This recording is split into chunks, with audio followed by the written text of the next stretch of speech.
Today I wanted to talk about how only God and your mind can save you.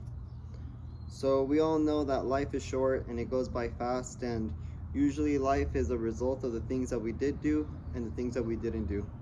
Although circumstance comes into play, and that sometimes has a lot to do with it, the truth is that our lives are mostly influenced by us.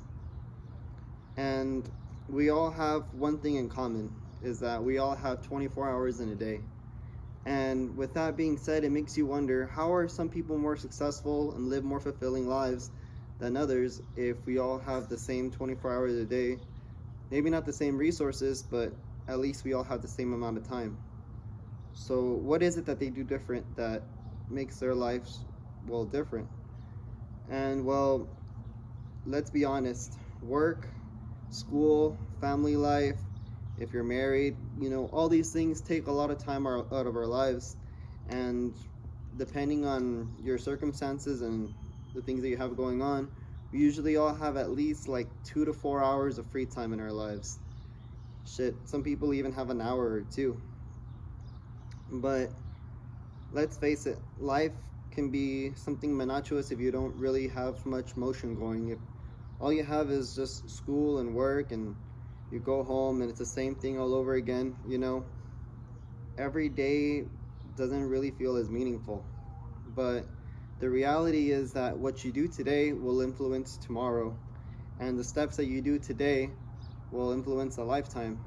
Even if it's an hour or two, if you put this hour or two into studying a hobby, studying a trade, maybe making content, um, doing something that will benefit your children or yourself in the future, you just got to find these things that you'll able to invest your time in. And the beautiful thing is that an hour or two in the grand scheme of things isn't much, but over time, the knowledge and the money that you can obtain during this will greatly benefit you, and you'll see results within, if not weekly, monthly for sure.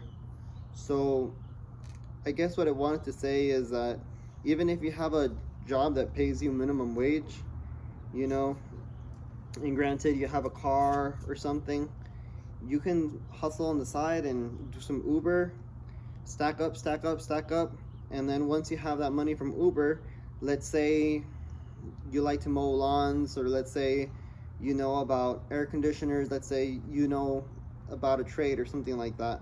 So with this information that you gained from YouTube or studying, and this capital that you gained not only from your job but your side hustles, you could do some work this weekend that will help you stack up and stack up. And it's like a snowball effect. You just got to keep going and don't spend it all once you got it. Because if you feel like in your position where you're stuck financially, mentally, and you just can't unfortunately get up and leave your job because you have people that depend on you, well, this is where you need some leverage. And capital is definitely some leverage that can help you, because let's face it, without money, can you really afford to leave your job? If you leave your job, do you have enough money to put away to pay your bills, to pay your mortgage? For the majority of us, it's no. But these little actions that we take can influence our lives, because if we just go home and be like, oh, our life sucks, let me just see what's on TV, let me scroll through my phone. And let's face it, oftentimes we say that we want better, but we come home and we just kind of let our brain rot a little bit, and we just, give our brain some time away so we can get lost in meaningless things. And, you don't have to think about it, disassociation, if you may. But you wake up tomorrow and you're in the same spot. Whereas if you would have used your brain even for 1 hour to really crucially think about the next step in your life, then you could save yourself hours, weeks, days, months, years of hurt and heartbreak. And the truth is that the answer is in you. And the faster that you do this, and the faster that you think about the grand scheme of things, how many weeks are in a year, and you make your plan, life will seem much more meaningful, and you'll feel more fulfilled and more happy to come home from work, because you know that you have a plan.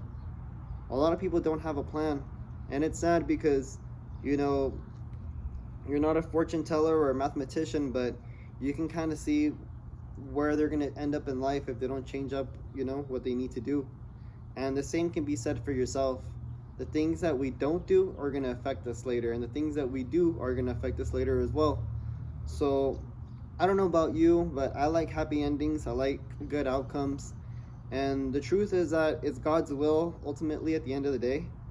But, God will meet you halfway if you're willing to put in the work. And maybe this is not just for you, this is for your family, this is for your children. I don't know if you grew up poor, but I grew up poor, and one thing that I don't want to do is I don't want to repeat the same burdens and the same stresses that my parents, had and I witnessed. I want my son to have a better life, a better outcome, and better hopes, and for him to be a better man. So it all starts with us, and don't neglect the opportunity to use your brain, please, because only your brain and God, because we can cast all our burdens up to Him and He gives us everlasting hope, is the reason that we can continue and have another reason to wake up every other day, another day, and be the best that we can be. So use your brain, make your plan, and remember, you have an option, you have a choice. Please, don't let it go to waste. Peace out, y'all.